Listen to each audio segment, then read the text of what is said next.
Hello guys, good morning.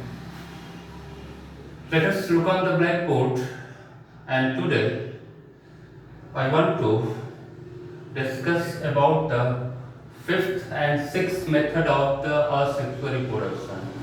Fifth method is the spore formation, that is sporulation. You know that in algae, fungi, bacteria, mostly in algae and fungi and certain bacteria, there are many minute spores, either single celled or multi-celled. Spores are produced in any parts, in any sac-like structures. You can say that sporangium. Okay? So, spore formation takes place in most of the algae, most of the fungi, in certain bacteria, and in asexual reproduction. In asexual reproduction, spores are called seeds. However, seeds words are used in sexual reproduction. After fertilization and pollination, the seeds are developed. Where? In flowering plant.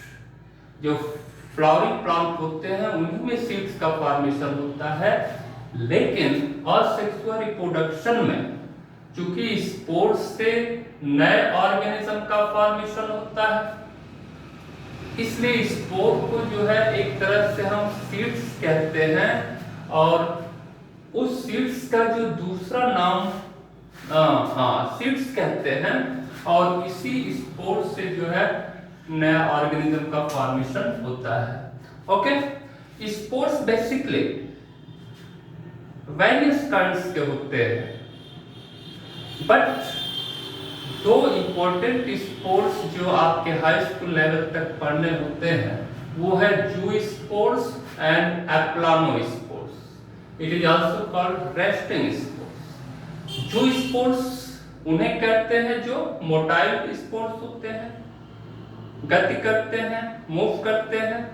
क्यों? क्योंकि इनके surface पर locomotory organ जैसे cilia और flagella पाया जाता है। जैसे मान लो ये फ्लैजेला है या इस तरह से सिलिया इनके बॉडी में पाई जाती है, तो उनको हम मोटाइल स्पोर्स कहते हैं। And those spores which are non-motile because they have no locomotory organ like that of cilia and flagella, they are called aplanospores. So ये spores जो है डेवलप होते हैं, उससे पहले ये किसी स्पेशल स्ट्रक्चर पार्ट में बनते हैं जैसे कि स्पोरेंजियम में, और जब स्पोरेंजियम रप्चर कर जाती है तो spores are dispersed and blown away with the air, and when sit on any soil surface they germinate to form new individuals. Okay, one example of the spore formation is the rhizopus. It is well known example, and in your daily life you can see that the spores of rhizopus germinate or grow on the bread. Okay, रोटी पर जो है ये उगता है और रोटी का वो पार्ट जो है पहले सफेद होता है फिर ब्लैक कलर का हो जाता है। कैसे होता है? इसीलिए इसको ब्रेड बाउल भी कहते हैं। ठीक है, रोटी का फंगस कहते हैं। अब एक्चुअली ये फंगस क्या होता है, इसकी जो हाइफी, आप जानते हैं कि फंगस की जो बॉडी होती है वो हाइफी होती है। इस तरह से फिलामेंटस स्ट्रक्चर्स होते हैं हाइफी, और कई हाइफी जो है आपस में मिल करके एक माइसीलियम यानी कवक जाल बनाती है, माइसीलियम बनाती है। तो राइजोपस की हाइफी जो होती है वो मल्टी न्यूक्लिएटेड होती है, तमाम न्यूक्लियस होते हैं। अब इस राइजोपस के हाइफी पर एक आउटग्रोथ पहले बनता है।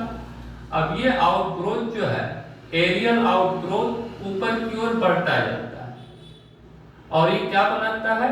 स्पोरेंजियोफोर बनाता है, जिससे स्पोरेंजिया डेवलप होगी। At the tip of the sporangiophore there is a sac-like rounded structure developed that is called sporangium, and in this sporangium there are many spores. There are millions of spores are developed, and when the sporangium ruptures, these spores are dispersed anywhere and they germinate to form new rhizopus, नया bread mouth बना देता है।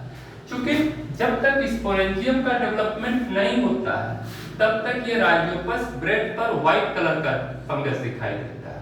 आप देखे होंगे bread पर है, जूतों पर है, ये फंगस होता है। लेकिन जैसे स्पोर का फॉर्मेशन हो जाता है, यानी स्पोरेंजियम मैच्योर हो जाती है, तो वो क्या हो जाता है, ब्लैक हो जाती है। इसीलिए धीरे धीरे रोटी पर फंगस जो है 2-1 दिन के बाद ब्लैक कलर का हो जाता है। It is due to the maturity of the sporangium. शुरू में व्हाइट कलर का होता है, जैसे ही मैच्योर हो जाएगा तो वो ब्लैक कलर का फंगस हो जाता है। ठीक है, इसीलिए इसको ब्लैक माउल्ड भी हम कहते हैं या ब्रेड माउल्ड भी कहते हैं, काला फफूंद या रोटी का फफूंद। तो इस तरह से स्पोर का फॉर्मेशन होता है और स्पोर के दौरान नए जीव बनते हैं। Okay, 6th one is the very important one, that is the vegetative propagation. Vegetative propagation basically plants में होता है, that is it is a asexual method by which the plants rapidly multiplied and they increase their number, okay, and they form new plants. So vegetative reproduction दो तरह का basically होता है।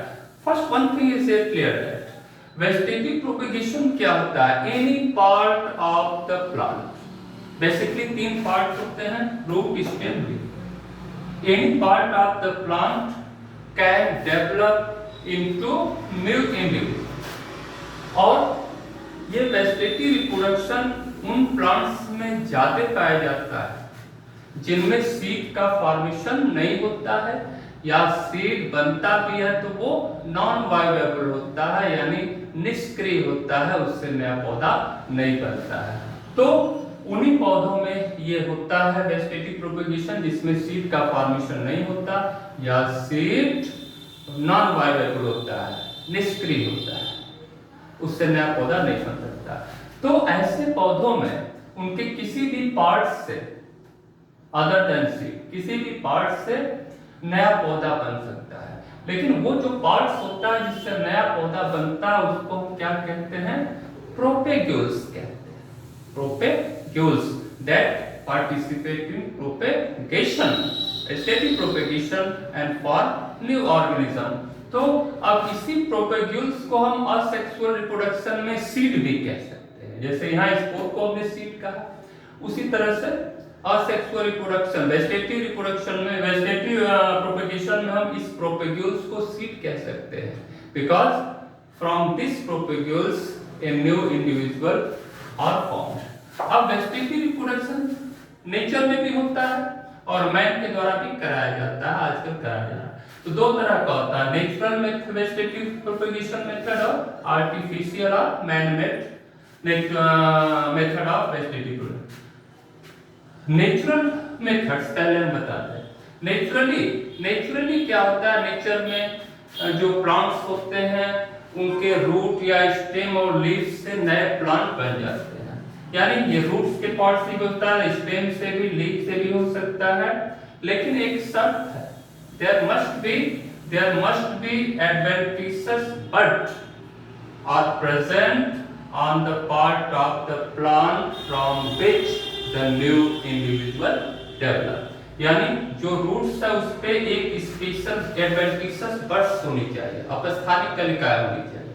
आप जानते हो कि प्लांट के उसी पार्ट से नया पौधा बन सकता है जो मल्टीप्लाई करे, जिनमें डिवीजन की क्षमता ज्यादा हो। और आप जानते हो कि 9th में आप पढ़े हैं मेरिस्टेमेटिक जो सेल्स होती है या जो मेरिस्टेमेटिक सेल्स होती हैं उनमें डिवीजन की पावर ज्यादा होती है। और ये मेरिस्टेमेटिक सेल्स कहाँ पाई जाती हैं, बड्स में पाई जाती है। रूट के एपेक्स पर पाई जाती हैं, शूट के एपेक्स पे पाई जाती हैं। आप 9th में एपिकल मेरिस्टेम पढ़े। So apical meristem, the cells of apical meristem have a high power, maximum power of cell division. और जब सेल डिवीजन जाते होता है तो उससे नया पौधा बन जाता है। टिश्यू कल्चर में भी इसीलिए हम मेरिस्टेमेटिक सेल्स लेते हैं, यानी रूट और स्टेम का एपिकल पोर्शन, ऊपरी भाग लेते हैं।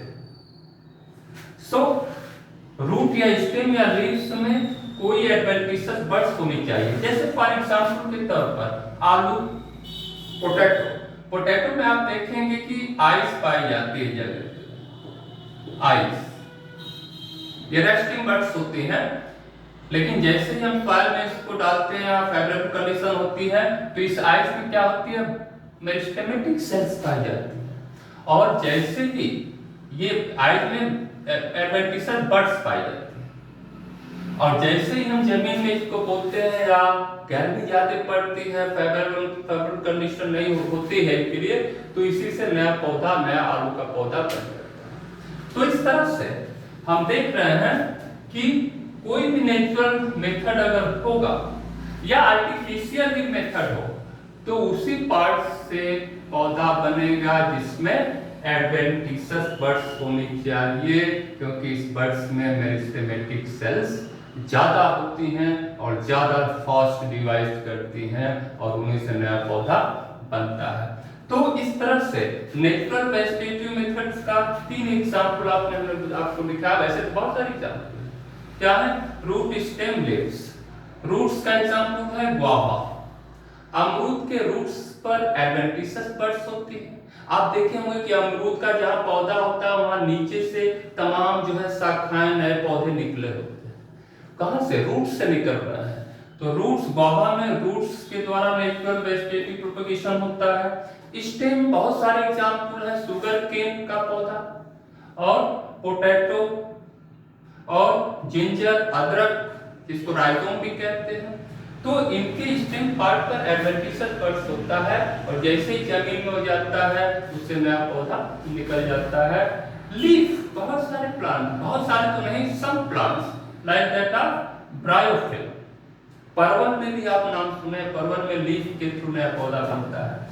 तो लीफ पर तमाम एडवेंटिशियस बड्स होते हैं और वो लीफ जब जमीन पर गिरती है तो उससे नया पौधा बन जाता है, जैसे कि ब्रायोफिलम। तो इस तरह से नेचुरल वेजिटेटिव प्रोपगेशन के द्वारा प्लांट क्या करते हैं, मल्टीप्लाई करते हैं और अपने समान जो है प्लांट्स बनाते हैं, जिनको आप क्लोन भी कहते हैं एसेक्सुअल रिप्रोडक्शन में। दूसरी विधि है artificial methods of vegetative propagation. ये मैन मेड मेथड है, आजकल बहुत ज्यादा इसका यूज करके तरह तरह के पौधे बनाए जाते हैं, मनमाफिक पौधे, डिजार्ड प्लांट बनाए तैयार किए जा रहे हैं। और इसमें बेसिकली 3 मेथड आपको पढ़ना है, लेयरिंग है, ग्राफ्टिंग है, कटिंग है। But this is the important method for examination point of view. Then I will discuss about this method in the next video. Okay, thank you.